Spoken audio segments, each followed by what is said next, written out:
Hey everybody, what's up? Brian here. Really quick before we get started, I make a note at the end of this episode, so in about 45 minutes from now, that this will not be the last episode we record before the break.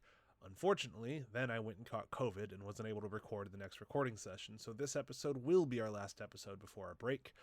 I don't expect us to come back to regular episodes till about August, because I will be taking my vacation after I get healthy, so I will be taking the entire month of July off.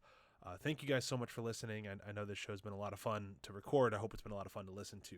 And enjoy the episode. Bye.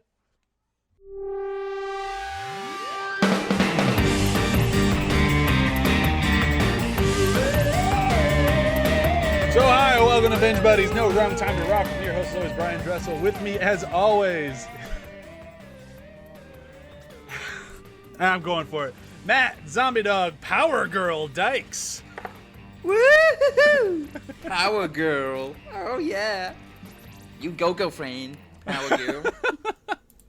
That went about as poorly as I could have possibly imagined. I mean, you could have just said boob window. And that would be That's all you really need to say for Power Girl. Yeah. I like a boob window. I mean, everyone does. That's what they love about Power Girl. They keep bringing it back. They do. I mean, I don't know how you do Power Girl without it at this point, but at the same time, it's so fucking weird. They do. They keep revamping her costume, and then they take it away, and then they're like, "No, bring it back." Yeah, nobody likes it. All right, put it back. Boob window. People need that boob window. So it's Although more- Power it's Girl is more- actually a really good character. So Is it more like a boob letterbox at this point? It's like open, closed, open, closed, open, closed. yeah, kind of. Yeah. We also have. Yeah, I'm going for it. Alex. Boob window. Larfleeze Orona. What did you call me? Larfleeze. Okay, Larfleeze. Okay, I'm into that. Yeah. I can. I'm not that one. I'm a little bit unfamiliar with. He's the wait. Orange Lantern. Oh yeah, that's mine. Yeah, Mine. there you go. Yeah, Mine. yeah. That's all you had to do. Is like, that's my nickname. It's mine. It's mine. Okay. Yeah. He actually had a 12-issue run back in like 2012, I want to say, maybe 2013. It was really good. I mean, that's just like trying to give. That's like giving a run to what's his name? The guy from Lord of the Rings, my precious. Yeah. Well, he's getting his own video game, although they just announced it's only $50. That made me a little bit more excited to it. Oh, there we go. Yeah, I'll play Gollum. I wasn't going to for 70, just like I turned down the Quarry for 70. $70 to watch a horror movie? Sorry, Quarry. I'll get you when you're cheaper. Wait, video games are $70? They jumped up this. They jumped up this generation. Like when you said $50, I thought that's expensive. No, that's the discounted price now. Yeah, that's a bargain. Duck. Yeah. Jesus. Oh, we didn't talk about the duck suit conversation at all last week. That was on my list of quotes as well. Oh, the duck suit. Oh man, yeah, you're right. Yeah, that back and forth. Yeah, that was I a mean, good one. do you watch like past the end credits as well, Alex? I don't think I did. What was this one? It Oh, was wait, an no, extended version of that. Oh yes, I did They actually just kept watch going to this the one. duck suit. Yeah, I did watch that one. Yeah, that was good. This week's, though, is just more of Peacemaker naming names, and it's still not the full clip. Jeez. Well, there's actually a funny thing about that. So when he was doing that rant, he improvised the entire thing.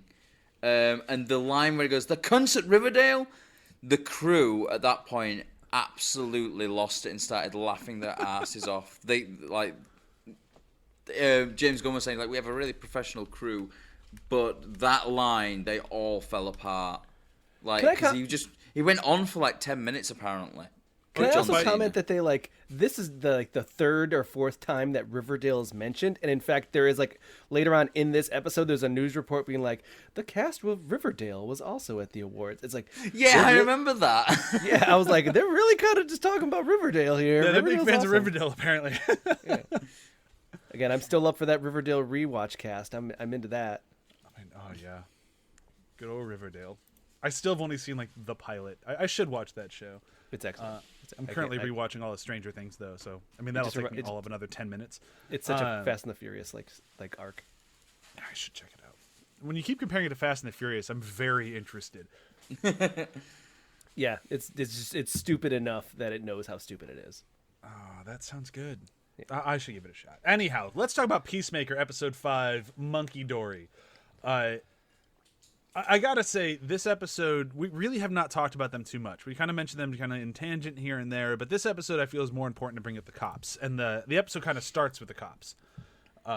After they figured out, because Peacemaker fucking ruined the whole thing of, like, just check your fingerprints. So they check the fingerprints, find out the dad was not the bad guy, or he is the bad guy, but not the bad guy for this particular situation of kidnapping and whatnot. So they have to go back to the married couple. But I just want to say, like, I love that the cops stay a part of this. Yeah. They definitely add this this extra layer to, like, the already very insane, I don't know how you're ever going to be able to pull this off storyline of, taking on this entire alien invasion with all of, like, 5 people, one of which happens to be one of the aliens. But with the cops there, it's like, wait, they could ruin all of this. All they have to do is arrest one of these people, and suddenly they're down a man, which they can't afford to be down. And the cops seem to be very good at their jobs. They kind of comment on that when Vigilante gets himself arrested, that they say, like, no, we actually, turns out we needed him, so now we're down a man. Yeah. So. And I really do enjoy the way the show handles them. Like, the detective song, like, they just make it clear from the get-go, is great at her job. Yeah. The way she gets Kevin to spill the beans on the fact they are lying is just by staring at him. Evan, was it? Evan? Sorry, I have Kevin in my notes. My bad. And Maybe it's also, Kevin, like, and it just, like, I wrote it down and I misheard it. And I also like that she's like that she's unfazed by when they go to see Peacemaker's father. He's also just kind of racist and calls her Lucy Liu. So then she proceeds to call him a bunch of, like, white guy names. Jimmy Fallon. I love the bit as well because I'm running out of old white guys at this point. Yeah, that's very good. She, like, it's more that, like, she's unfazed, not offended, and just ready to, like, throw it right back at him.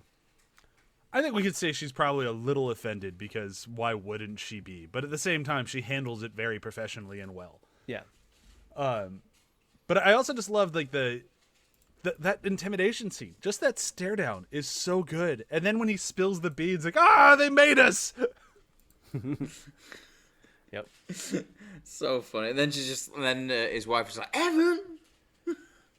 Like, you're not supposed to say anything. even like they pretty much know everything, and the wife goes, "I'm not even sure that's really him." He's like, "Stop lying." But just to, like, his point was so good at the end of that whole thing. He's like, all right, it's fine. But, he was actually a really nice guy, all things considered. And don't you guys have, like, a Nazi in there right now? Yeah. It's like, oh, damn. Which is essentially what the argument is for not going forward with this. And they have that internal monologue themselves. They're like, I mean, but it's like a Nazi, right? Like, he's a Nazi. So why are we doing this? Yeah, let's live with the mistake, maybe. And they're like, no, we're cops. We're good at our jobs. We can't do that. And they're very mad about it. And who can blame them? Yeah. Because nobody wants to put, like, that guy back on the streets. Like, granted, that guy's not doing anything crazy illegal right now. He seems to be like, I just want to be old. And that's all I want to do. But at the same time, that's what we've guy. seen of him. Exactly. Though. And it's kind of like I don't want to spoil. I won't say that, but basically, it doesn't seem like he is really out of that life. Yeah, but they don't know that. Exactly, and yeah. So after that, we start getting into the plan of they have to go investigate what they think is what exactly do they think it is? Why are they investigating it again? I'm remembering what it is, not what they thought it was. The warehouse. The warehouse, yeah. Yeah, it's so basically Annie Stapehausen, the butterfly that got liquefied, and the Senator Goff both had the card. the card for, like, that's right. Annie Stapehausen worked at this place, and Goff had, like, a business card of that place. So they just didn't know what it was. They're just going to investigate. Yes, they're absolutely just going to investigate. It's basically, there's a connection there. They're wanting to make sure, like, check. That's right. Okay. So Peacemaker dons his X-ray glasses. Just, Well, is just this a thought? Before that, I just want to say, like, is this where we get the scene where they go into more about his family? Like before that, don't they go more into like his brother and stuff? Is that in this scene or in this episode? I thought that the was one the before? last episode. I thought there was one before. When I mean, there's one before because that's when Peacemaker goes to see Harcourt in the Gotcha. the bar, and she's like, "Yep, this is what they say about you." Gotcha. Okay, there. And then he had his sad dance, which we didn't really talk about last week. All that very important character development we just kind of breezed over. Yeah. Okay, I was like, oh, that's why I'm like, maybe we breezed over it because it was this episode. Yeah. No, No, so this one we is breezed over it because we were like, Vigilante be funny. yeah, Vigilante was so good, and then John Cena had some really good character stuff, but it wasn't as funny, so we just kind of didn't talk about it. Not, and I feel kind of bad. But we talked for a while last week, so we didn't have time. We're gonna go with we didn't have time. Yeah.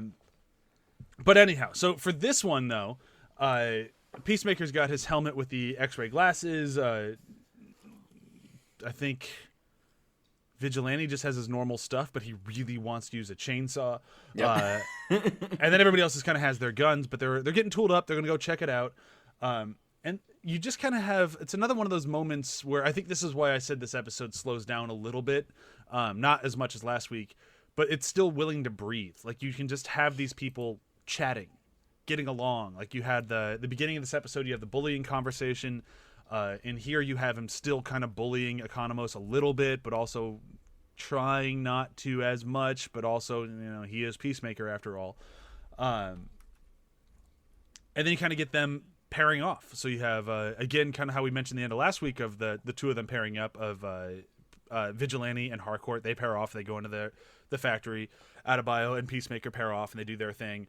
And then is Myrn and Economos are totally on their own? No, just Yes. Economos, I think. I don't think Oh, Mern's with them. because Myrn is dealing with the whole the dad in jail situation by going to hire somebody. That's right. Yeah. So Economos is just kind of left on his own. Yeah, but you have the whole thing in the van as well, where they're on their way to the van, to the warehouse, where they're like, where they actually start to bond a little bit over the music. And that's what I was kind of saying. Yeah, the two of them start bonding a little bit, and like this is where I was talking. Like this episode knows how to slow down. Like I think all of these things really kind of know when it's right to press on the gas and when not to. And letting him have that kind of like that moment in the van is great. And then the moment coming out of it, like you can tell this is all like it's still a TV show, but the dialogue just feels so natural. Like between Peacemaker and Adebayo, like just again Peacemaker just not understanding what lesbians are, that they're not just a thing in porn. Like he just does not understand. And like his whole thing, like anything about finger banging. Yeah. We finger bang more than the entire world combined. Oh yeah, I forgot women had fingers for a second. It's like, what? How is that a thing? You just forgot that they had a finger? It's like, because he's like when he picks up the shotgun, it's like the line is like, if I finger bang you, I'm not using my pinky. Where Harcourt's like, just take your pistol. Oh, he's just so crude. Yep, but that's why we love him. Oh yeah, but and that response afterwards, like, oh yeah, I forgot women have fingers for a second. Like that alone is it's a funny line, but B, it's also that's him again going like, there I am being an asshole again. Nope, you're right. I'm wrong. I'm sorry. I'm wrong. My bad. Okay, yeah, trying to move past it. I'm trying to be better. I do like his when defense, like, no, I just meant sexually. Yeah, I do like though, just before that when they do finally decide on what music the playing for the ride there. They play it for all of 20 seconds and then pull up and then it turns off. Harcourt kills the engines like, oh boy, we're here. What a shame. I also like though that the band is one Economos picked and Peacemaker's like okay with it. Like they're kind of he's starting to try to find that middle ground for them. Oh yeah, yeah. It's just an all around good moment. And then on top of that, like you can tell like things are starting to ramp up when you have Vigilante get his chainsaw and just Harcourt, like, put it away. I can't hear you. This thing's so loud. I just love like Harcourt's immediate no, like just after she's done telling Peacemaker just to take his pistol. Mm-hmm. You just hear the chainsaw in the background. And then like he walks in and he's with Adebayo, and he's got his X-ray vision, and he sees the butterfly in someone's head, and he just shotgun blasts him in the face. Adebayo goes, "Weren't you gonna give me a signal?" He goes, "Yeah, I did. I blasted him in the face." Yeah. The signal was I shot her head off. Yeah. And I also just love like her immediate like I thought you said you'd be chill. Do I not look chill right now? Oh god! And then like when him and Adebayo are going through and like Peacemaker's shooting them in the head, killing them, and then Adebayo keeps shooting them afterwards. And he's like just turns to her, "You don't have to shoot people after I already killed them." I love the two of them together. Like he's clearly got this. Like he's figured out like okay yeah X-ray vision. I can see the bugs in their heads. Shoot them when they got the bugs. And oh wow, every single person here is a butterfly. This is a problem. Yeah. And I like that like the butterflies in attack mode kind of have this like zombie-esque feel to them, but it's kind of in a fun way. And they also Yeah, like, it's have like that that weird that like growl. screech. Yeah, they like the banshee screech thing. That Yeah, it's like- that's what we called it in the first episode, I think. Yeah, it's like zombies meet Invasion of the Body Snatchers. Yeah. I'm into it. I think it works really well. I mean, Body Snatchers thing is probably intentional, if I was guessing. With a bit of vampires thrown in as well, because they can jump really fucking high. Yeah. as well. Oh, yeah, They've that's got true, that sort of yeah. It's kind of like a mixture of all those kind of old horror character, like not so much characters, but horror monsters, really. It was still making me think zombie specifically because I think like James Gunn, Dawn of the Dead, he wrote the remake of Dawn of the Dead, and the zombies kind of move similar in that movie that they do that the butterflies do here. So that's kind of where my head was going. But I see what you mean with the whole vampire thing too. He's Yeah. got a preference and a style for sure. Yeah, I know that was more of a Zack Snyder vehicle, but James Gunn was involved. He did write it, so there's still some James Gunnish stuff in there. I did not know that. Yeah. Neither did I until you guys covered it actually on the on Behind the Hype way back when. Oh yeah, this was a while back. Our Zack Snyder month. That was a fun month. It was a real fun month. The 2 episodes that I was on for that. Oh yeah. So anyhow, so the action sequence throughout the factory, I think, is pretty good. Like it just feels that very comic booky. Kind of feels like we're going back to like the style of the Suicide Squad in a way of just like this uber violence, shoot everyone in the head, blood, guts, and gore everywhere. But in a Yeah, way it's that's a kind really cool sequence, and I like the design. Like the warehouse itself, it's really cool. Like it's really sort of like got that industrialness to it, that kind of gritty, grimy feel, and it reminds me of things like RoboCop. The steel mill in RoboCop. It's that sort of, that old kind of very metal, rusty. I love that sort of stuff, and you don't really see it much nowadays, really. So it's quite nice to almost like a bit of a throwback to the old sort of like 80s kind of action films where they'd have like a shootout in somewhere like that. Yeah, it feels very RoboCop, like it kind of reminiscent of like the Lethal Weapon reference they had the week before. Yeah. It feels very Terminator-esque, which you get a lot of John Cena Yeah, stuff. Like yeah. It's clearly aiming for that, and I think they do a really good job with it. Yeah, I love that. It's like the one thing that we don't really talk about much on this, but the production design of the whole series so far has been it's been spot on. Like it all comes across as really, it does feel really lived in, but it's also kind of there's a lot of stuff in there that sort of reminds you of older stuff, like the police station, for example. That always reminds me of the police station in First Blood.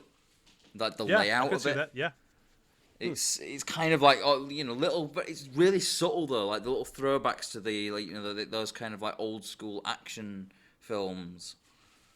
Like you can see if you're not in the film industry, I'm not sure how much you know the term, the lookbook, but you can kind of see that here, where like a lookbook is like a collection of films that you want to use as like reference, like shots and like storyboards and maybe some like production design, like layout template stuff, and you kind of put it into a book of like, this is the general look and feel we're going for this show, and you can kind of see those elements throughout this entire thing, and it's kind of cool. Like you can kind of guess what would be in that book. Yeah. And I'm not sure if they're even gonna make I'm not sure if this high level of stuff even makes those anymore. Like that might have just more of a film school thing. But either way, like you can kind of see that, and it's really cool. It just speaks to how well they do it. Yeah. And for me, at this scene, it gives me more like of that I mentioned last episode, where you see them being in their element. You see them being like where they're most successful, where they are, where you feel them in the best, like in their element. You see that, yeah, of course, I can just go shoot people left and right and have no problem, especially knowing that they're butterflies. You see them just kicking ass and taking names, and that's what's, especially Peacemaker. That's where you see him just feeling confident and good about himself, and this like, there's no emotional like worry in his mind. It's just like, I'm gonna be me. Yeah, this is the Peacemaker that Myrn wanted to hire. Like he mentions earlier, like you choked up. Like was it last episode, the beginning of last episode? Like you choked up. Yeah. Is that going to happen again? He's like, I choked up because you had me murdering kids and I didn't know why. He's like, you've given me no context. I said I want peace no matter how many men, women, and children I have to kill, but I have to know I'm doing it to achieve peace. You're giving me nothing. Yeah. So and I'm now not just in this going to kill situation, them he because knows, you say so. Yeah, and now he's in a situation where he's like, if there's a bug in a head, shoot him. Got it. I can do that. I can work with those parameters. Yeah. And I think that's a really kind of interesting thing of like Peacemaker both like knowing who he is and growing up a bit at the same time of like, I'm not a murderer. I'm not a psychopath. I'm just willing to murder and to be a psychopath when I need to be one. I feel like there is, I think that Peacemaker has a very specific vision of who he is. Yeah. And I feel like until people start kind of seeing that, then they kind of put him in these uncomfortable positions. He does, in his mind, he's not a killer, and they keep treating him like one. And it isn't until they treat him kind of like a hero a little bit, like, okay, you're doing this because of this, that he's like, okay, yeah, no problem. So part of the problem in the beginning was the fact that they weren't treating him with the way that he felt like he needed. There's a certain level of ways to like, what do they say that you can you get more flies with honey than vinegar, and it feels like they were just trying to force him into doing something that he again.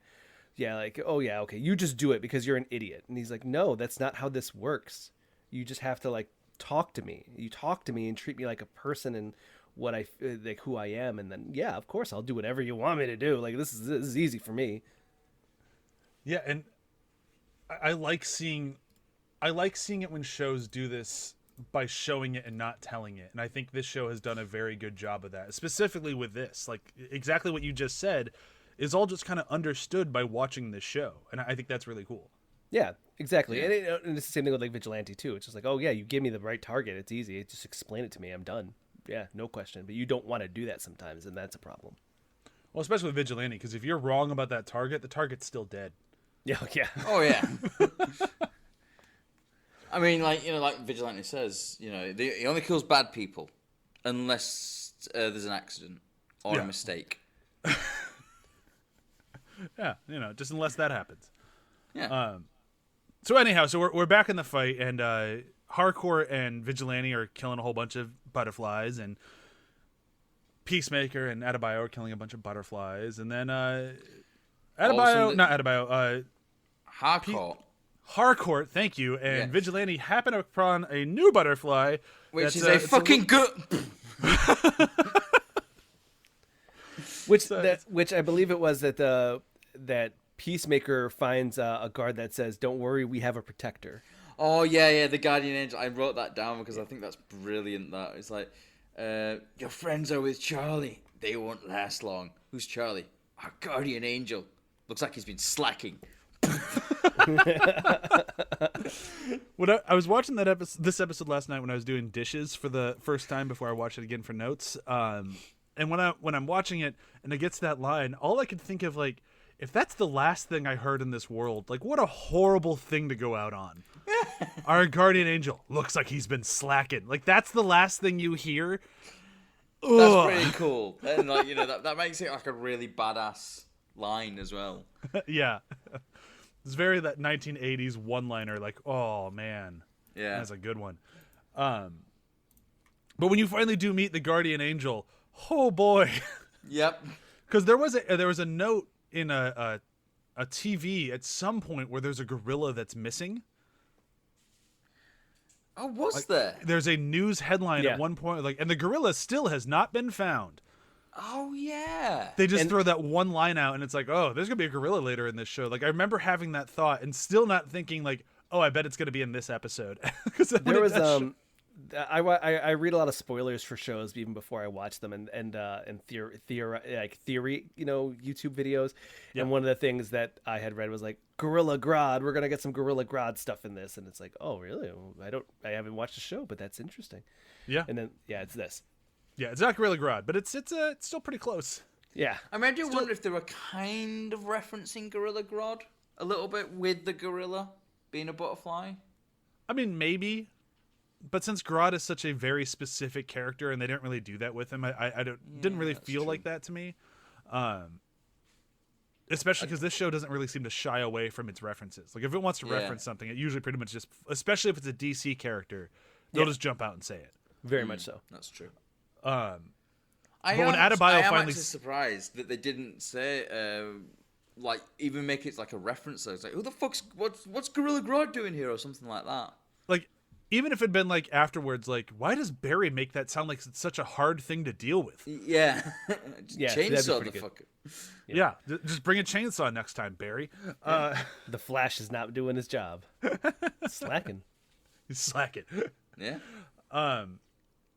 But when Adebayo screams gorilla, like, I think my grin was uncontainable. Like, I was just so excited for where this was going. Just, gorilla! Oh my god, it's so good. And then like they started going and just see the sort of the carnage, and then all of a sudden the gorilla like grabs. Does it come from behind and grab Peacemaker? I think Well, so, yeah. hold on. Before they even get there, Vigilante and Hardcore are stuck in the room with the gorilla, and the door is locked behind them. And the way that Peacemaker gets in is that he hooks up a grenade to what Oh yeah, the grenade with the tank shell. with a Oh tank, my like a God. tank rocket. And she goes, "How much will that, like, how big will that explosion be?" He's like, "I don't know. We're gonna find out." I don't know, I made it this morning. It's like, what the hell is that? It's a grenade I tied to a Russian tank shell. Why not just a grenade? Grenade blows up like 2 people. How many people does this blow up? I don't know. I invented it this morning. What?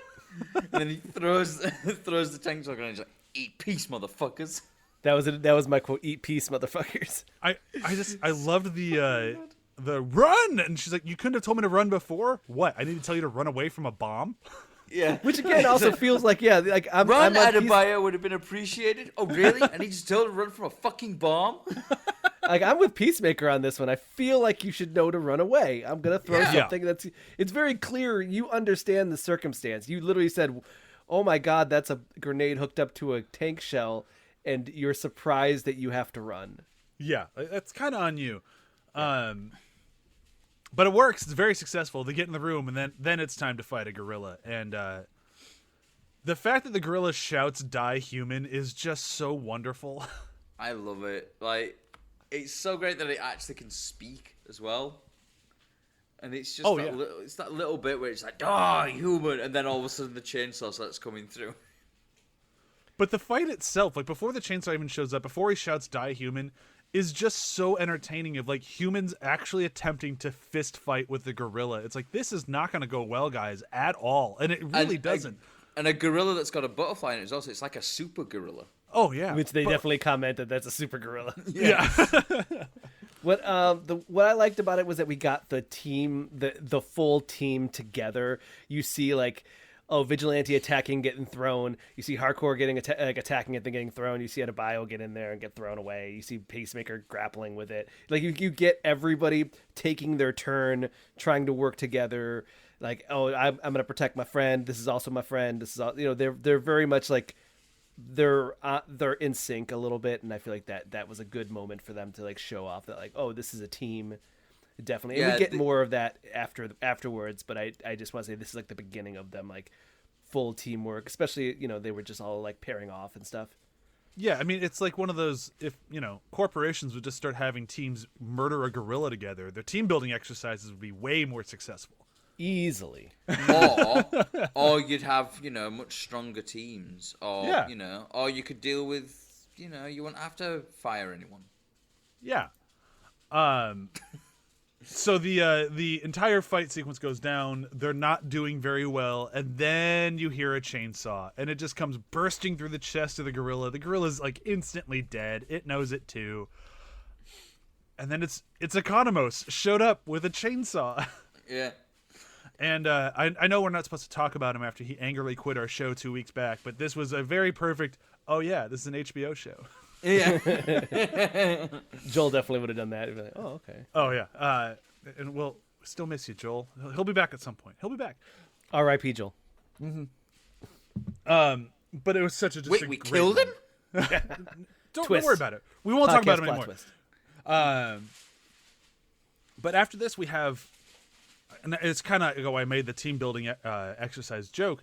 We have, I would argue, the show's most sincere moment of them in the truck afterwards celebrating defeating the whole factory, Love that gorilla moment. included.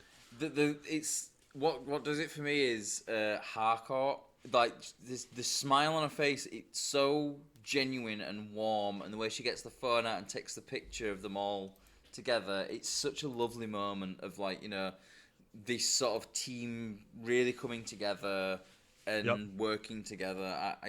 I love it so much. It's such a lovely moment.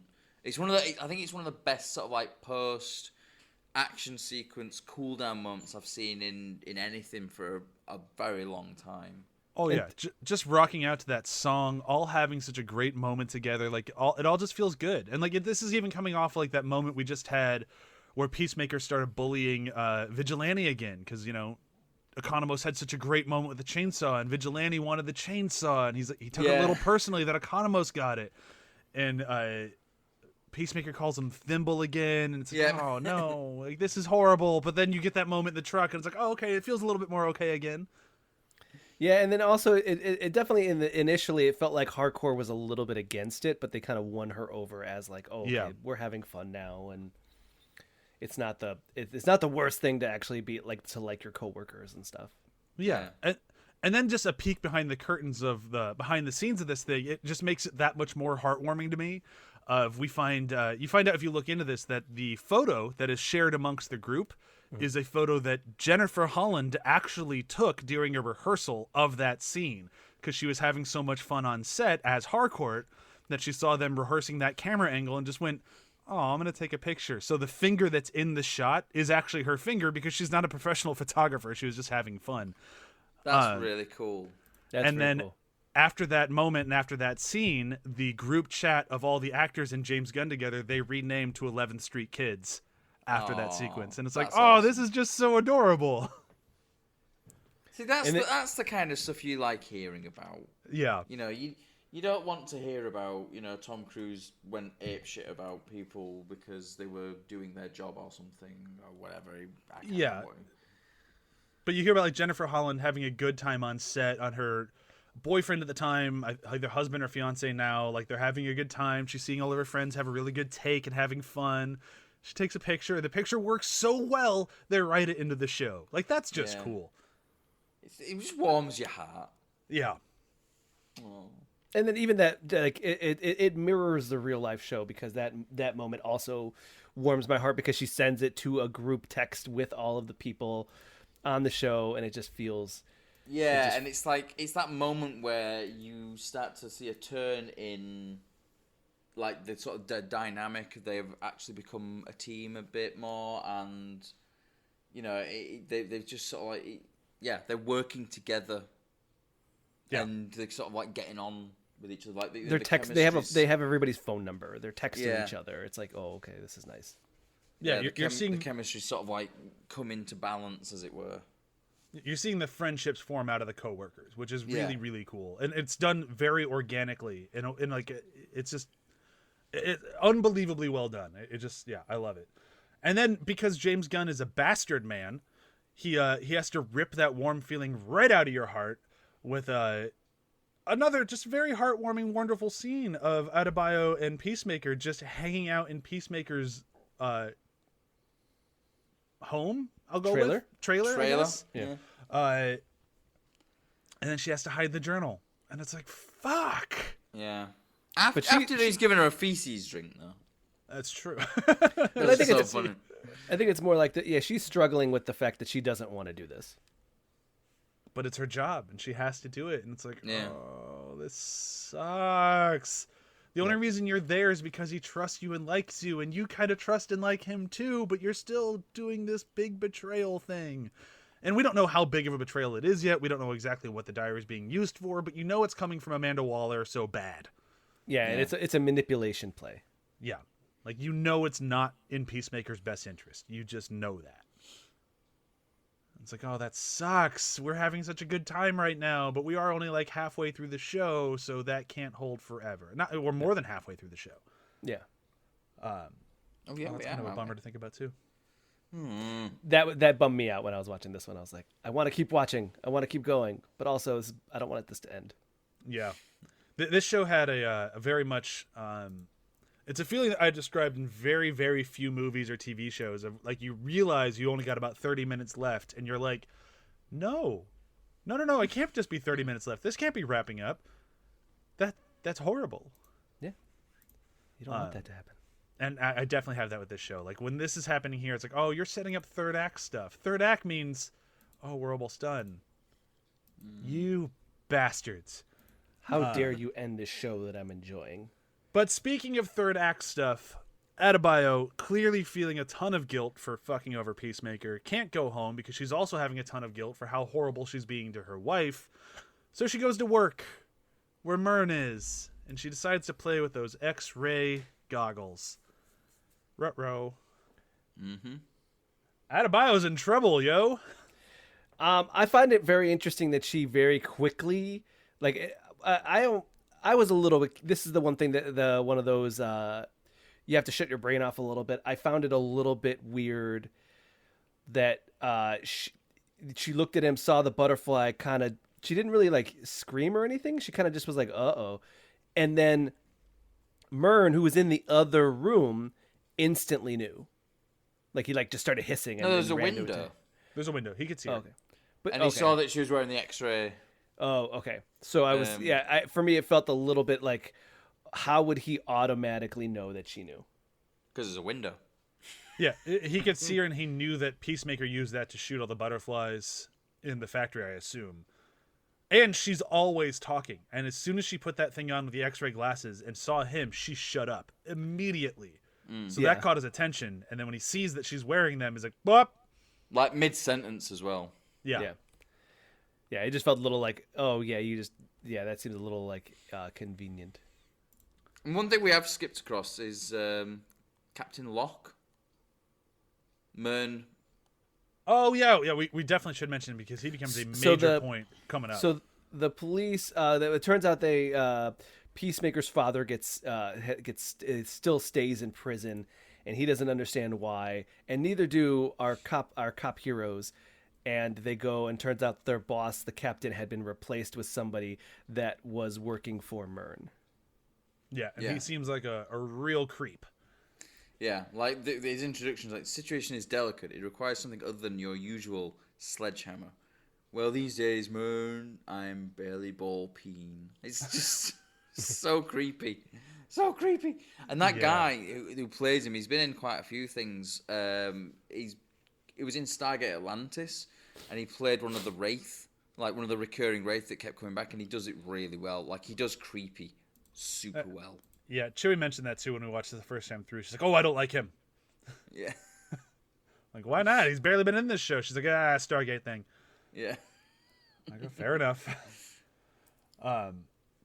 He's a very good Wraith, though, to be fair. Called Todd.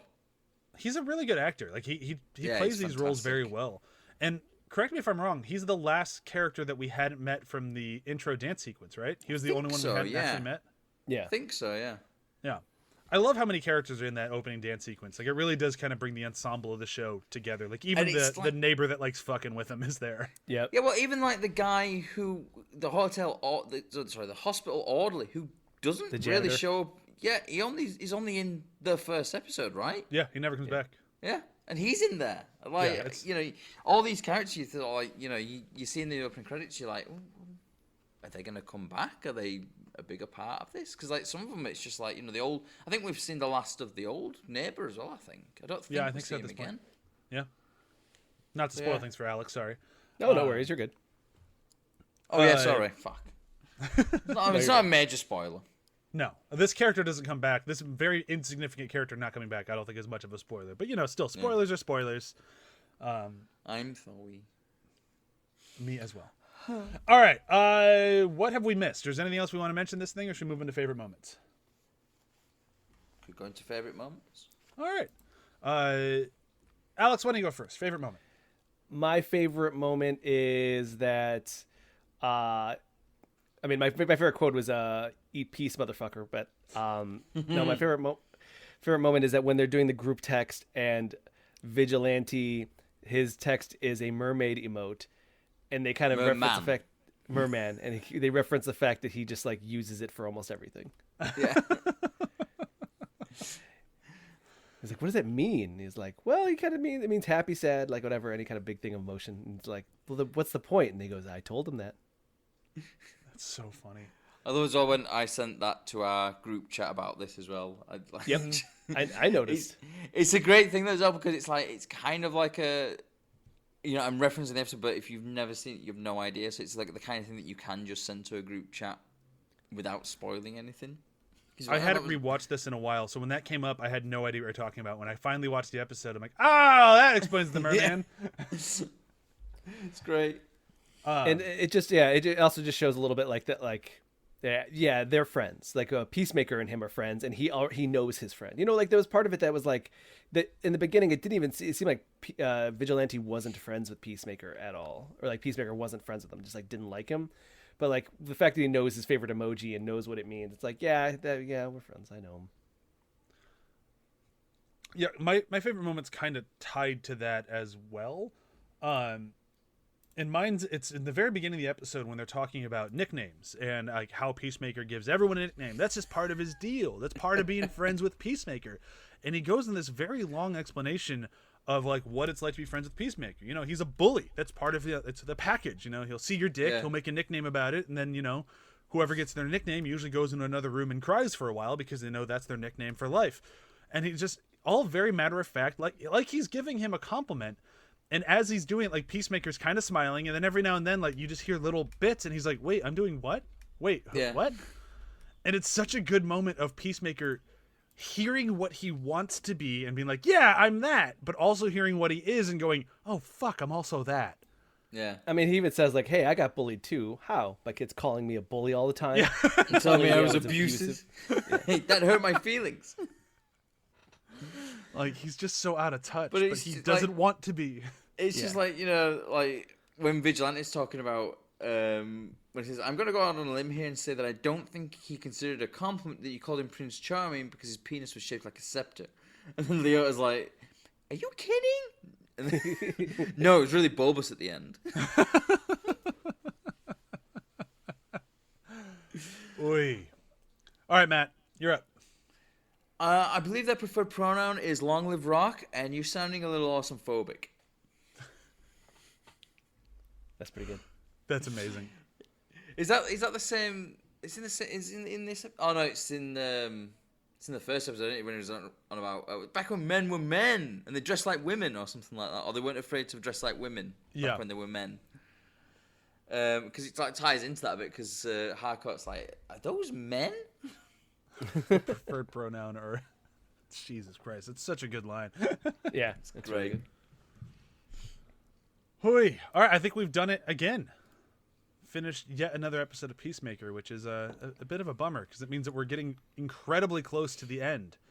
Now, do we have another recording session to this? Yes, we should do. I think we have one more. so. I think that there's it's technically 3 more episodes. All right, so we will have, I think, one more recording session before we have to take a break, which I apologize for. But a break has to happen because I finally have to go on a vacation, which I have not done in 2.5 years. And, I mean, I'm on a vacation now, and I'm still recording. Also, I feel like we should probably take a break because there's going to be no more episodes of Peacemaker. Well, we're not going to quite make that, which is a bit of a bummer. We're going to have to. We're going to get all the way up to there being one episode left, and then have to take like a month off. So we'll do a month, and then we'll do the finale and a wrap up episode. But we will still have a few more episodes until then, so that is still good news. We'll still be recording one more session, so we'll get the next 2 episodes, and then we'll take that break. So break's still a few weeks out. Gotcha. But now you're aware of it. And then we'll, during that break, we'll discuss and figure out what our next show will be, because that's, Peacemaker's ending, which is a bummer. And we'll have to talk about something else. Who knows? Maybe by the time we'll get back, we'll be back to What We Do in the Shadows, because season 4 will be going by that point. We'll know if it's good or not. Who knows? We have so much time. I mean, even if it's bad, right? I mean, that's fair. We just didn't want to turn that show into ragging on it because we loved it so much. And season 3 had so many good episodes, not amazing episodes. Just by the time you get back from your vacation, I already have started already joined after the hype for a Riverdale watch. There you go.